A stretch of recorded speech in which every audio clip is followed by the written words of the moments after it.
Nós te louvamos e te bendizemos, Senhor. Pode ir se assentando.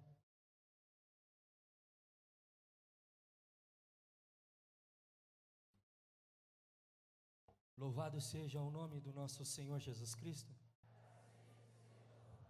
Amém. Para aqueles que não me conhecem, eu me chamo André.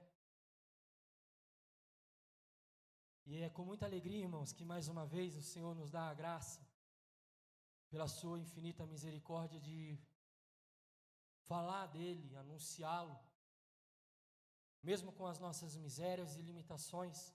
Sou casado com uma mulher maravilhosa que não pôde vir, a Érica. Somos muito felizes, nosso matrimônio, graças a Deus, na bênção do Senhor, tem ido, com lutas, mas também com muitas vitórias. O Senhor nos presenteou com uma menininha chamada Maria Teresa, é o tesouro, a joia do nosso matrimônio, a pedrinha preciosa. E por conta de um resfriado que acabou ocasionando, atingindo a saúde da minha filha, ela não pôde vir. Ela queria estar aqui, ela se preparou até ontem à tarde para estar aqui também, junto com a comunidade. Faço parte dessa comunidade, indo para o 4º ano. Eu e a minha esposa, eu e a minha casa. Responder uma vocação não é fácil. Não é fácil. Eu creio que aqueles que estão casados aqui sabem muito bem disso. Não é fácil. As irmãs, é uma alegria para nós tê-las no nosso meio. Não é fácil responder uma vocação. Não é fácil dizer sim ao Senhor. Não é fácil. E eu creio que só para vocês estar aqui custou muito. Custou muito. Não é fácil você dizer sim à obra, você dizer sim a um chamado de Deus. Acaba ocasionando dentro da nossa alma muitas inquietações. Mas uma certeza há e tem que haver no nosso coração, que o autor do nosso chamado, aquele que nos olhou primeiro, aquele que nos chamou primeiro, que nos amou primeiro, ele é fiel para sustentar até o fim, meu irmão. E ele é fiel para te sustentar. Ele é fiel para te sustentar. Repete assim comigo. Eclésia. Ec. Para fora. Clésia. Chamado. Ec. Para fora. Clésia. Chamado. Eclésia.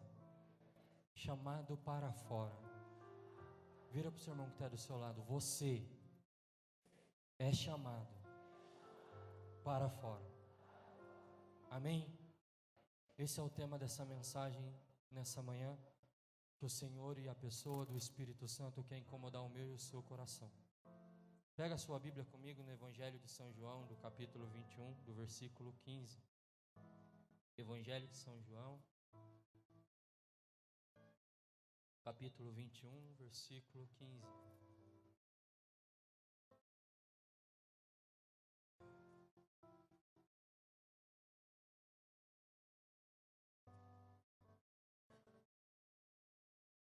Evangelho de São João, capítulo 21, do versículo 15. Vai nos dizer assim, uma passagem bem conhecida. Profissão de amor de Pedro. Tendo eles comido, Jesus perguntou a Simão Pedro: Simão, filho de João, ama-me mais do que estes? Respondeu ele: Sim, Senhor, tu sabes que te amo. Disse-lhe Jesus: Apacenta os meus cordeiros. Perguntou-lhe outra vez: Simão, filho de João, amas-me? Respondeu-lhe: Sim, Senhor, tu sabes que te amo. Disse-lhe Jesus: Apacenta os meus cordeiros. Perguntou-lhe pela terceira vez: Simão, filho de João, amas-me? Pedro entristeceu-se, porque ele perguntou pela terceira vez: Amas-me? E respondeu-lhe: Senhor, sabes tudo, tu sabes que te amo. Disse-lhe Jesus: apacenta as minhas ovelhas. Em verdade te digo, quando eras mais moço, cingias-te, andava onde querias, mas quando fores velho, estenderás as tuas mãos e o outro te cingirá. Ele te levará para onde não queres. Porque essas palavras lhe indicavam o gênero de morte com que havia de glorificar a Deus. Essas são para nós palavras da salvação. Eu quero convidar você a aplaudir, irmãos. Bendita, Senhor. Santa, poderosa é a tua palavra, Senhor, que por si só ela tem o poder de avivar, Senhor, os quatro cantos desse país, de converter o nosso coração. Quando me foi passado esse direcionamento que veio de Deus, me incomodou o meu coração. Primeiro que eu não convivo muito com palavras diferentes né? E nem entendo tanto assim também de palavras um pouco diferentes do nosso vocabulário bem tradicional.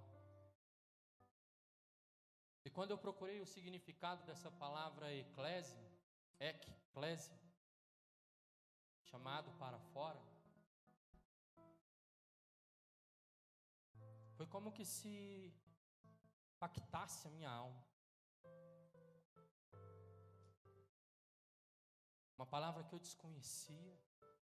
Eu pedia para o Senhor, ao longo de todo esse tempo, de que forma Ele queria trabalhar isso no meu coração primeiro, de que forma Ele queria operar isso nessa manhã, a começar em mim. E Ele ia me dando muitas direções, e Ele ia me conduzindo da forma dEle, do jeito dEle, na medida que eu me colocava para perguntá-lo, para orar por esse momento. E Ele me colocava muito forte esse momento da vida desse moço chamado Pedro.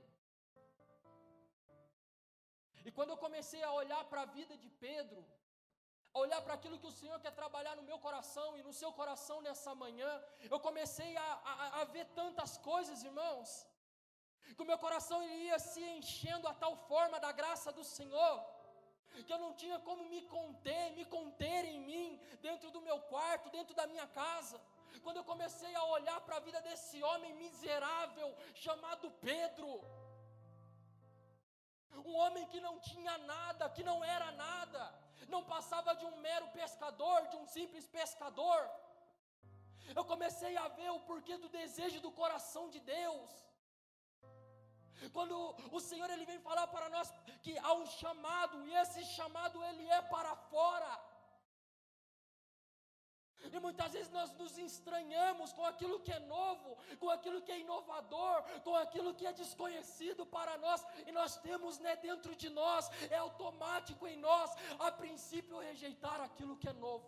Isso é automático, não está no meu cotidiano, não faz parte do meu guarda-roupa, não faz parte do meu vocabulário, não faz parte do meu grupo, não faz parte. Aí nós começamos, irmão, a fazer a acepção das pessoas. Isso é automático. Esse é o grupo da igreja, aquele grupo não frequenta a igreja. Isso é automático em nós, irmãos. Isso é da nossa carne.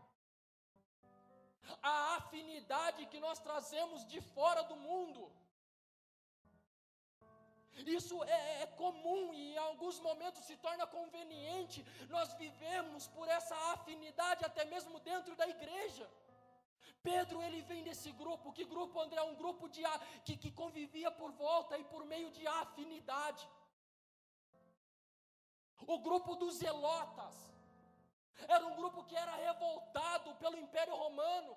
Era um grupo que era revoltado pelo império daquele tempo. Era um grupo que se empunhava, meu irmão, a força de espada. Pedro trazia cingido na sua cintura, embanhado uma espada. Era um povo, meu irmão, que não aceitava o império daquele tempo. Porém, no seu coração, eles aguardavam o Deus Todo-Poderoso vir e reinar com o seu juízo. Mas Pedro fazia parte de um grupo, quem? Zelotes. E o grupo de Pedro era o grupo mais certo para ele. Mas Pedro aguardava. Pedro já havia passado pela fila do Jordão, como ministrava Magda anteriormente.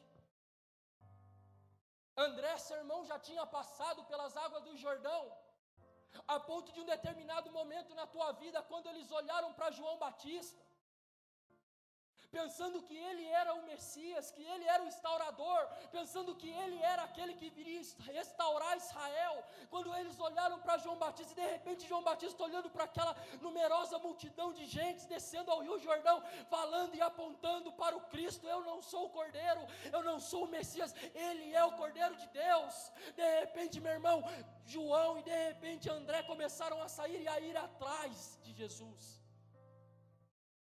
André, volta para a tua casa,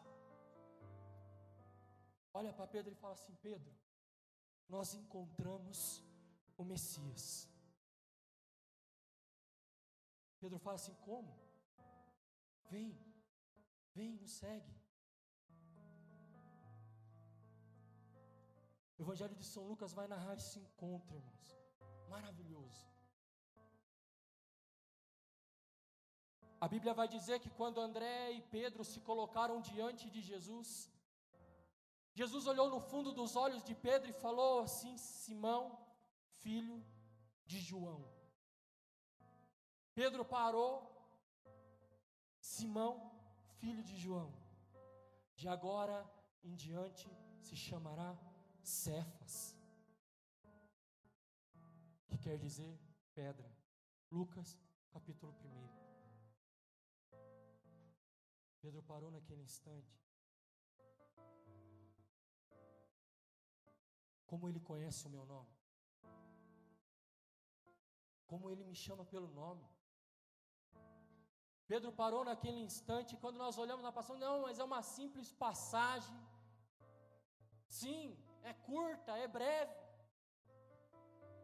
Mas quando Jesus ele olha para Pedro, ele está dizendo para Pedro: Pedro, é Simão, filho de João. Por que será que Jesus ele está falando do pai de Pedro? Jesus ele estava querendo dizer: você, Simão, filho dessa carne, filho dos homens dessa terra, filho e fruto do pecado, você mesmo, Simão, que não tinha condição de nada. Mas só que Jesus ele estava dizendo isso olhando nos olhos daquele homem. Jesus estava dizendo isso, meu irmão, ele não estava olhando para baixo, ele não estava olhando para cima, ele estava olhando nos olhos de Simão, ele estava olhando na alma de Simão, e dentro daquela alma, ele encontrou muitas frustrações, porque talvez um dia João colocou Simão com 13 anos no seu ombro, e foi apresentar ele ao templo, e foi levar ele até os pés do sacerdote, dos mestres. Como que se fazia no bar mitzvah naquela época, os judeus colocavam os seus filhos nos seus ombros e chegavam até as escolas daquele tempo e escolhia para o seu filho o melhor mestre daquela época. Apresentava o seu filho depois de ter escolhido o mestre lhe passava um exercício, ele voltava para casa, decorava um exercício bíblico da Torá, do Primeiro Testamento, e depois ele tinha que se apresentar de novo e recitar aqueles versículos sem falha. E talvez Pedro não conseguiu, por isso que ele foi pescar. Talvez Pedro, ao recitar os versículos sem falha lá com seus 13 anos, Talvez ele tenha engasgado na criação do mundo, talvez ele tenha engasgado e trocado o nome de Moisés, talvez ele não se lembrava das pragas que foi lançada contra o Egito, as 10 pragas, talvez ele não se lembrava do nome do faraó, talvez ele não se lembrava, meu irmão, porque Pedro ele era um homem limitado, e quando ele se deparou com esse momento, aonde a sua vida desde a sua infância ela poderia ser mudada, ele poderia se encontrar num momento bom, talvez ele poderia começar a sonhar em talvez daqui a 20 anos a dar lições, a ensinar sobre Deus, mas Pedro não passou no exercício. Daí infelizmente talvez o mestre olhou para ele e falou assim: tente em outro lugar, de outra forma, ainda há escapatória para você, você pode ser pastor, você pode ser pescador, você pode ser tecelão de tenda. Mas Pedro talvez ele criou no coração dele um desejo de servir a Deus e dentro da casa do Senhor. Pedro talvez ele se alimentou de um desejo de servir, de talvez tanto o teu pai João falar de como era a vivência dos sacerdotes, como era a vida do sacerdote. Pedro alimentou talvez na tua infância um desejo de servir ao Senhor de uma forma mais próxima, mais íntima, mas ele foi interrompido porque ele era limitado, e ele não conseguiu. Aí Pedro foi crescendo, se tornou pescador, conhecedor dos mares. Aí Pedro começou a se investir no que ele fazia. Pedro começou a investir naquilo que ele viveu desde a sua infância. Pedro começou a sonhar em ter o seu barco, a tua frota. Pedro começou a sonhar em trazer alimento para casa, e Pedro ele foi crescendo em cima de um sonho de ser pescador, mas um bom pescador, talvez um simples, mas um bom pescador. E Pedro se manteve assim, um longo tempo da sua vida, até mais uma vez o seu sonho ser interrompido por uma pessoa chamada Jesus de Nazaré. É interessante a forma que Jesus ele trata com as pessoas na Sagrada Escritura, a forma com que ele põe a pessoa no lugar certo, mas que mudança não acontece na vida da pessoa.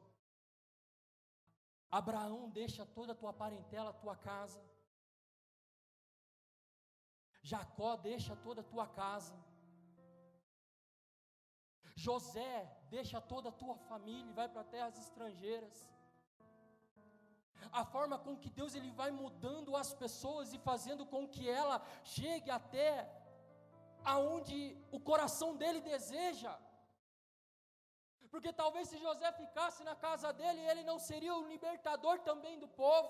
Se Abraão ficasse na casa dele, talvez ele tinha caído na idolatria. Se Jacó ficasse na casa dele, Esaú tinha o matado. Se Eliseu não tivesse respondido o chamado, talvez ele não teria alcançado o número de almas que ele alcançou. A forma com que Deus ele vai mudando os parâmetros da nossa vida, na medida que nós vamos deixando, meu irmão, e mesmo que você não deixe, problema é seu. Se um dia você sonhou com o Senhor, porque Ele nunca deixou de sonhar com você. O problema é seu, irmãos. Se um dia você fez uma oração, Senhor, eu te dou tudo. O problema é seu, irmãos. Porque aquela sua oração ainda chega como um incenso agradável às narinas do Senhor. Talvez você não viva hoje o mesmo momento que você fez aquela oração, mas o Senhor ainda se lembra. Ele estava de joelho. Ela estava de joelho. E ali foi tudo que Ele colocou no altar. Ali foi tudo que ela colocou no altar. Um dia Pedro quis, mas só que a condição não o deixou. Aí André chegou e falou: nós encontramos o Messias, Pedro. E Pedro olhou e falou: vamos lá, vamos. E na companhia de seu irmão eles chegam até Jesus. Jesus olha para ele: Simão, filho de João, pobre pecador. Simão, filho da carne, filho do homem, filho de um outro pecador que quando morrer a carne vai comer também. E mesmo você sendo esse miserável Simão, mesmo você sendo esse pobre homem, filho de outro homem, talvez frustrado, talvez arrependido, talvez machucado, eu vou te levantar como uma pedra, eu vou te levantar como uma rocha, eu vou te levantar como um homem firme, decidido. Então Jesus, ele muda o nome daquele pobre pescador. Você não será mais Simão, mas Cefas, pedra. E ele não entendeu o que Jesus estava dizendo, e não tinha como ele entender, e ele começa a percorrer com o Senhor, e num determinado momento da sua vida, o Senhor passa de novo na beira da tua barca, olha para ele, ei, traz sua barca para cá. O Senhor sobe nela, atire, afasta-te ao largo. A barca, ela começa a se afastar, porque havia uma grande multidão em volta do Senhor. E de repente o Senhor, olhando para Pedro assim, ele olha para a multidão e começa a pregar. Ele finaliza a sua mensagem, a multidão vai embora, e Pedro olha para o Senhor, e o Senhor fala assim para ele: pescou a noite inteira, né, homem? Pesquei, Senhor, e não deu nada. Atire a rede do seu lado direito. Aí Pedro diz assim: só por conta da tua palavra, Senhor, porque o mar não está para peixe. Ele lança. A Bíblia diz que foram tantos peixes, que as suas redes começaram a se romper.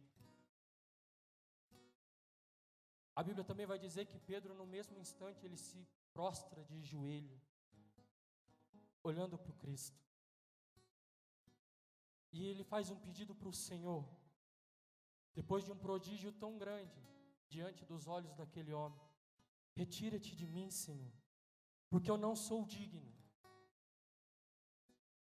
Retira-te de mim, Senhor, porque eu não sou digno. A mesma oração que fez Isaías. Essa oração, ela é composta de um grito da alma, quando o ser humano, por graça e por misericórdia, ele se depara diante da presença do Senhor. É uma oração que ela brota da alma, a ponto de a tua alma se comunicar com Deus. E todas as vezes que um homem se coloca diante da presença de Deus, ele não vê outra coisa senão as tuas misérias, as tuas mazelas, os teus pecados, as tuas frustrações, diante de tanta santidade, diante de tanta glória. Quando Pedro começou a olhar para o Senhor, ele não estava vendo um simples nazareno, o filho do carpinteiro, não. Pedro estava vendo um Jesus poderoso, o leão da tribo de Judá, o Deus das trincheiras de Israel.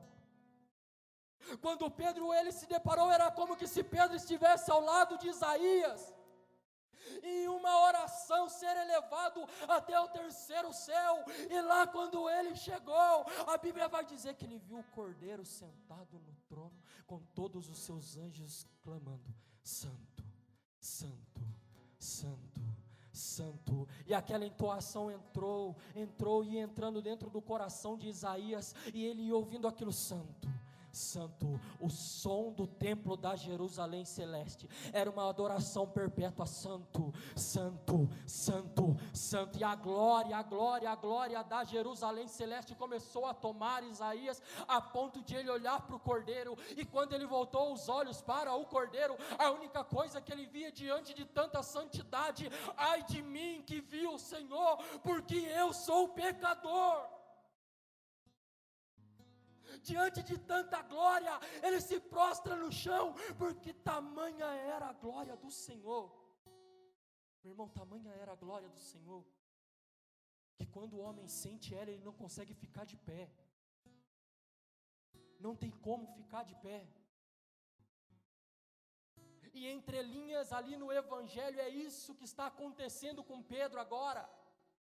Pedro, ele está olhando para Deus, para Jesus de Nazaré, e a glória da santidade de Jesus fez com que Pedro entrasse dentro do teu coração e reconhecesse quem Ele é, e se prostrando, meu irmão, num gesto de humildade, de humilhação, diante daquele que é o Senhor. Ele fala: retira-te de mim, porque eu não sou digno, porque eu não sou digno.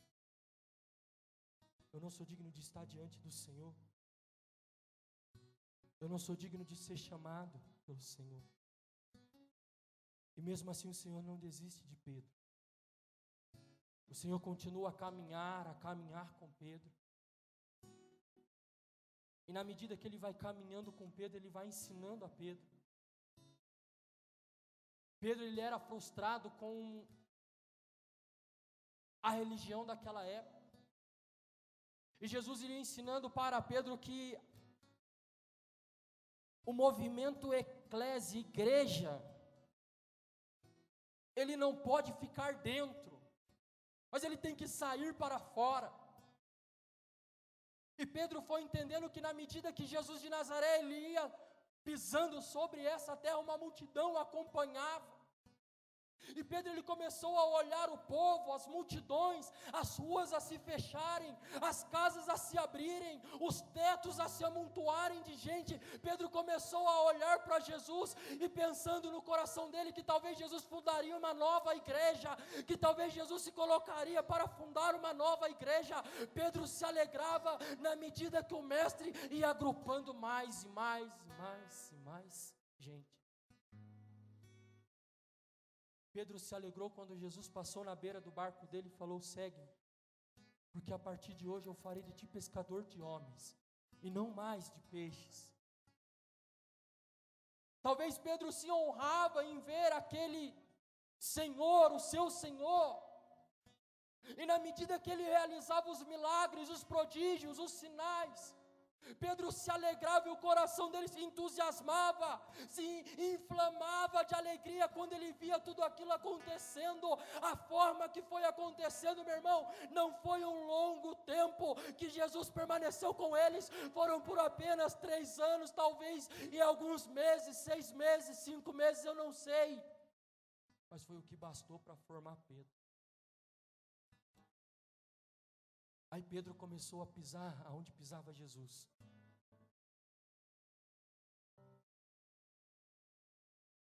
E na medida que Pedro ele ia pisando, Pedro ia entendendo que o templo estava distante dele, o templo físico. Passava pela Samaria, passava pela Judeia. Ele entendendo que o templo Jesus visitava para fazer as suas orações. E Pedro olhando aquilo foi vendo. Ia pelos vilarejos, pelas aldeias, pelos leprosários, pelas cidades pagãs. E de repente Pedro foi analisando. E Pedro ele ia se aproximando de uma forma não visível ao coração de Jesus. Porque uma vez Jesus olhando para Pedro falou: tu és Cefas, e sobre esta pedra eu edificarei a minha igreja, e as portas do inferno elas não vão prevalecer sobre a minha igreja. Daí Pedro ele trouxe esse discurso do Senhor para ele: você é a pedra. Você é a pedra que eu vou edificar a minha igreja, que eu vou construir a minha igreja. E esse discurso fez com que Pedro desse valor a si mesmo. Ele está dizendo que para a igreja dele eu sou uma pedra fundamental. Ele está dizendo que para a casa dele eu sou uma pedra fundamental. Lá atrás eu fui rejeitado, lá atrás eu fui excluído. Não me deram vez, não me deram chances. As pessoas olham para mim e só me vê como um mero pescador. Mas alguém que é importante olhou para mim e me convidou para ser o seu discípulo, o teu seguidor. O teu seguidor. E chegou um momento crucial na vida de Pedro. chegou o momento da separação do discípulo e do mestre. Pedro era pescador, tinha a sua vida. Quando Cristo o convidou na beira do lago de Genezaré, ele deixou tudo. Ele deixou a sua embarcação, ele deixou o seu emprego, só para seguir Jesus de Nazaré. Ele deixou a tua vida só para seguir Jesus de Nazaré. Ele deixou a tua história só para seguir Jesus de Nazaré. Ele deixou os remorsos, os sentimentos só para seguir Jesus de Nazaré. Mas só que havia um desejo ainda no coração de Pedro, era que Jesus Cristo, ele reinasse ainda nessa terra. Mas só que isso, meu irmão, frustrou o coração de Pedro, quando ele viu o seu Jesus não reagindo no Getsemane. Quando ele viu Jesus de Nazaré não reagir no Getsemane, ele desembanha a tua espada, corta a orelha do Malco, soldado. André, mas Pedro subiu até o Getsemane com Jesus com espada. Irmão, tem coisas que Jesus não vai pedir para você, não vai. Tem coisas que Jesus ele não vai falar para você deixar. Tem coisas que Jesus ele não vai pedir para você se ausentar, não. Mas só que olhando para Jesus, será que ele faria da mesma forma? Pedro tinha andado 3 anos e meio com Jesus Cristo, e no Getsemane ele embanhava uma espada ainda de zelota. Ele embanhava a tua espada para o confronto, para a batalha. Pedro andava pelos vilarejos, talvez com Jesus Cristo, com uma espada desembanhada. André, mas por que Jesus não falou para ele? Porque tem coisas, meu irmão, que na vocação, que no chamado, depende de você, depende de mim. Tem coisas que o Senhor não vai pedir, mas você precisa entender que isso não pode te acompanhar mais. Você precisa entender que no teu ministério isso não pode te acompanhar mais. Você precisa entender que no teu relacionamento com a tua esposa isso não pode te acompanhar mais. Você precisa entender que na tua vocação à igreja isso não pode te acompanhar mais. Você precisa entender que aquilo que te lembra do passado, do homem velho ou da mulher velha que um dia você foi, isso não pode te acompanhar mais. E Jesus diz para Pedro: não é pela espada.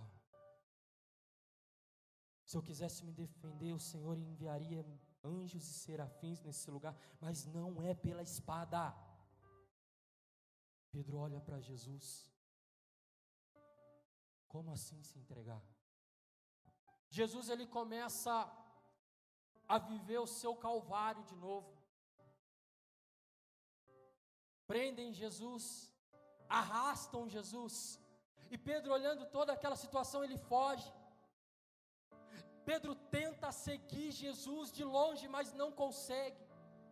Pedro começa a sentir de novo uma dor, meu irmão. Agora a dor de Pedro é a dor da perda, é a dor da ausência.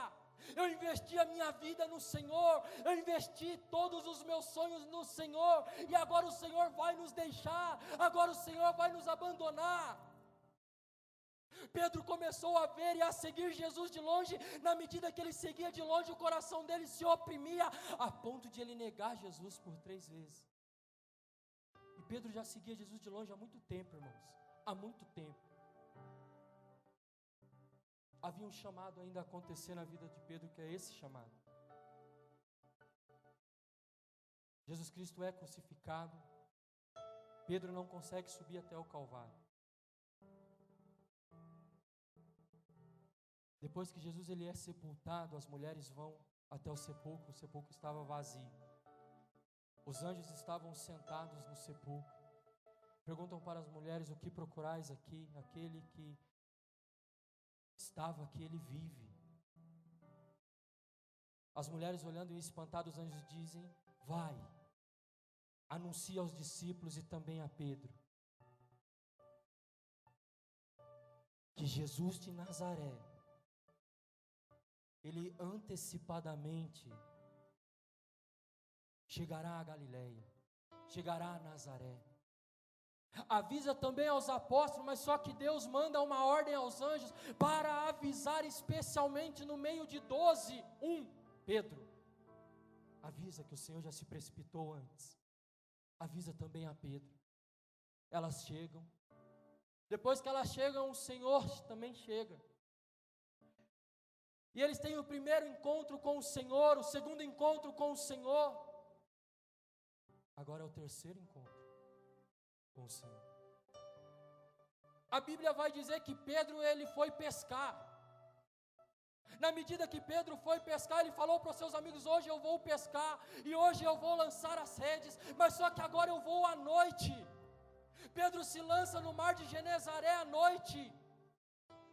Pedro, ele estava cansado, Pedro, ele estava frustrado. Sim, o Senhor nos apareceu, mas só que o que será de nós? Há uma missão dada para nós. A igreja, meu irmão, ela estava trancafiada, ela não dava mais passos, nem para frente, nem para trás. Eles estavam sem o seu mestre. Pedro se lança no mar de Genezaré à noite, e não pesca nada. Viram um homem na beira do lago de Genezaré. Quando viram aquele homem, um dos discípulos falou: ei, é o Senhor. Pedro, é o Senhor. Pedro olhou, estava nu, mergulhou, foi até o Senhor. Aí vem esse encontro, irmão, essa profissão de amor. Jesus, olhando nos olhos de Pedro, depois de eles fazerem uma refeição, retira-se com Pedro e começa a caminhar com Pedro. Olhando para Pedro, ele diz assim: Pedro, agapa-os-me. Pedro olha para o Senhor assim: Senhor, filios-me. Aí Jesus olha de novo para Pedro assim: Pedro, agapa-o. Pedro olha para Jesus. Ele está me perguntando pela segunda vez: Jesus, Senhor, filios.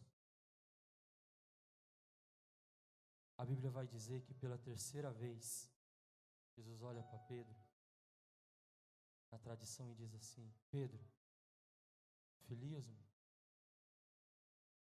Pedro olha. Sim, Senhor. Tu sabes tudo. Tu sabes que o meu amor ainda ele não alcançou o amor que o Senhor merece receber. Tu sabes que o amor que eu sinto pelo Senhor, ele não é tão grande ainda. Mas o que Jesus ele quis dizer com essa situação, irmãos? Jesus, olhando para Pedro, ele perguntou: agapa-o, você me ama mais do que tudo, você me ama mais do que esses, você me ama mais do que todos, você me ama, Pedro.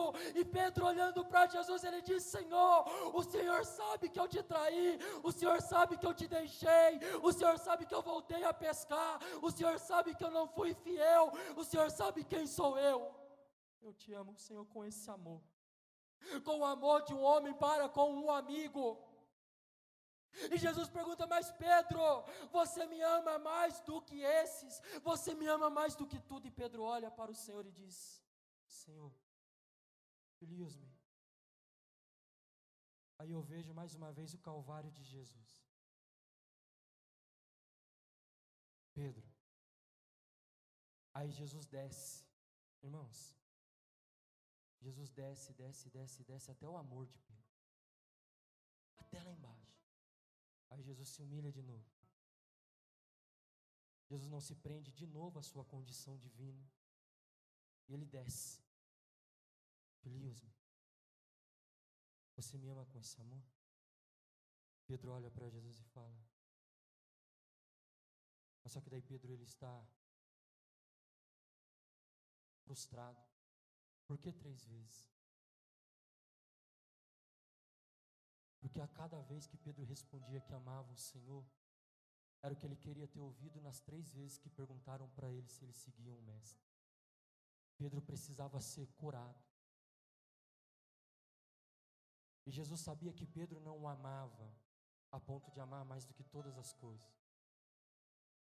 Se Jesus descesse aqui agora, irmãos, agora, sentasse do teu lado desaparecesse toda essa multidão de gente, olhasse no fundo dos teus olhos e perguntasse para você: Leandro, agapa-os?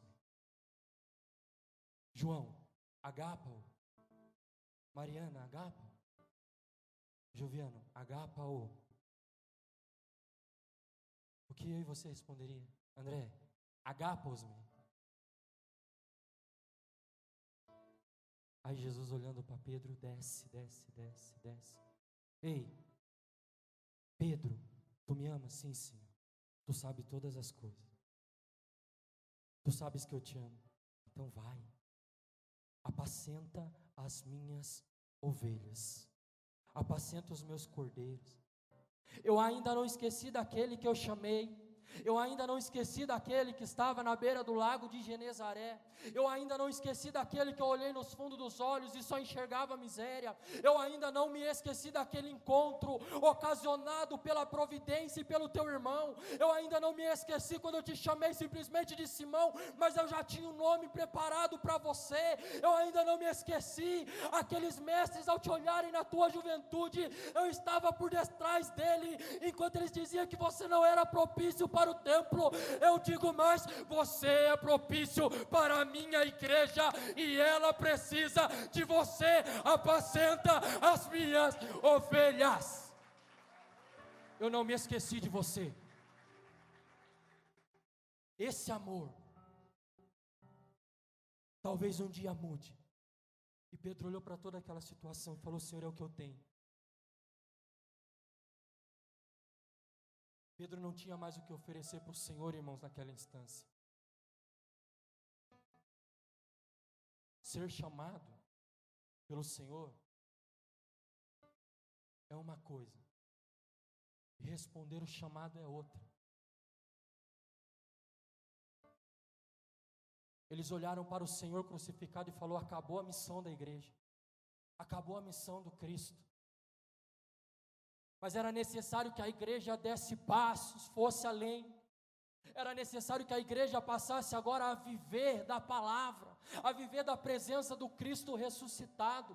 Era necessário agora a igreja passar a caminhar com o Mestre, mas de uma forma diferente, de uma forma mística, de uma forma poderosa. A igreja deu 3 anos e meio, passos com o Senhor à frente, com o Senhor do lado, com o Senhor atrás, mas agora a igreja, ela ia começar a caminhar diferente, a andar diferente. O Senhor não ia só estar à frente, o Senhor não ia só estar ao lado, o Senhor não ia só estar atrás. Agora o Senhor, Ele ia caminhar com a igreja, dentro da igreja, dentro do templo, dentro do homem. Agora a igreja, ela ia começar a andar diferente, mas até eles entenderem da forma que o Cristo queria impulsionar a igreja. Aí Pedro diz para o Senhor: o meu amor é esse. E o Senhor fala: então apacenta as minhas ovelhas.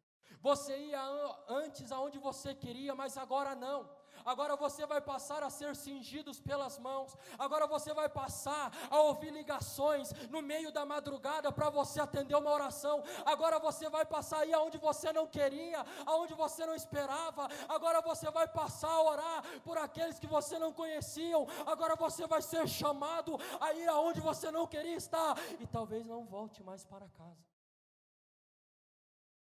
Isso só por conta de um chamado. 3 anos e meio com Jesus de Nazaré, Pedro não conseguiu responder Jesus. 3 anos e meio, irmãos, se dedicando ao lado do Messias, Pedro não conseguiu responder, porque é aqui que Pedro entende que o chamado dele não era só para se santificar. O chamado de Pedro não era simplesmente para estar ali, não. O chamado de Pedro, meu irmão, era para pisar talvez aonde Cristo ainda não tinha pisado, era para ir aonde Cristo ainda não tinha ido, enquanto ele estava vivo nessa terra. Aí Pedro entende que o chamado dele, a vocação dele, não era simplesmente do povo de dentro da igreja, da mesma forma que Cristo fez com o samaritano, com a samaritana, com a pecadora, com o leproso, com os leprosos. Era da mesma mesma forma que Pedro tinha que tratar, mas só que Jesus ele estava dando agora uma missão para Pedro, ser pastor. Aí Pedro talvez se lembrou, mas quando ele falou que ele é o bom pastor, ele deu a vida pela tua igreja, aí caiu a ficha de Pedro, ele entendeu, muito me falta ainda.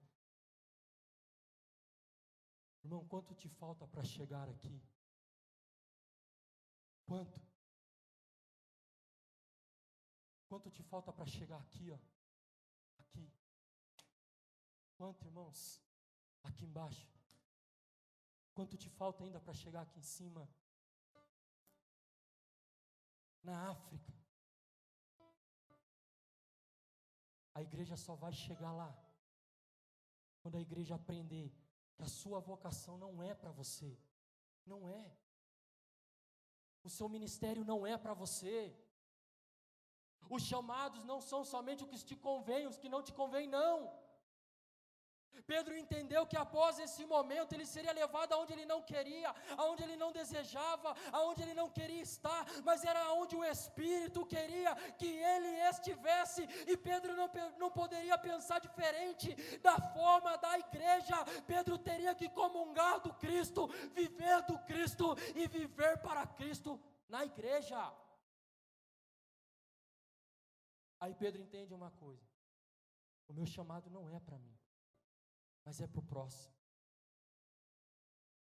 Pedro começa a pregar, a anunciar o Evangelho. E quando Pedro começa a anunciar o Evangelho, os milagres começam a acontecer, as curas começam a acontecer, os prodígios começam a acontecer. Aí a igreja ela começa a dar passos. André, aonde está Jesus nisso? Jesus está dentro de Pedro, de Tiago, de João, de Bartolomeu, dentro de Judas. Jesus está dentro de Estevão. Jesus estava dentro dos apóstolos, e na medida que eles iam dando passo, eles iam vivendo a sua vocação, o seu chamado. Quando eles olhavam para Jerusalém, Jerusalém estava assim impregnada do Cristo, cheia do Cristo, imbuída do Cristo, mas eles estavam na Samaria, na Etiópia, eles estavam em outras capitais, porque eles entenderam que o chamado deles não era para ficar sentado numa cadeira, talvez no Terra em Chamas, mas que o chamado deles era para ir para Minas Gerais, era ir para Santa Catarina, para o estado de São Paulo. Eles entenderam, meu irmão, que aonde houvesse uma alma, Cristo tinha que pisar lá.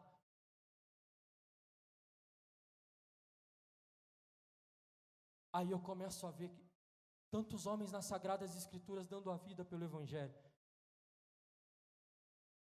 E muito me lembro de um homem chamado Francisco, São Francisco Xavier.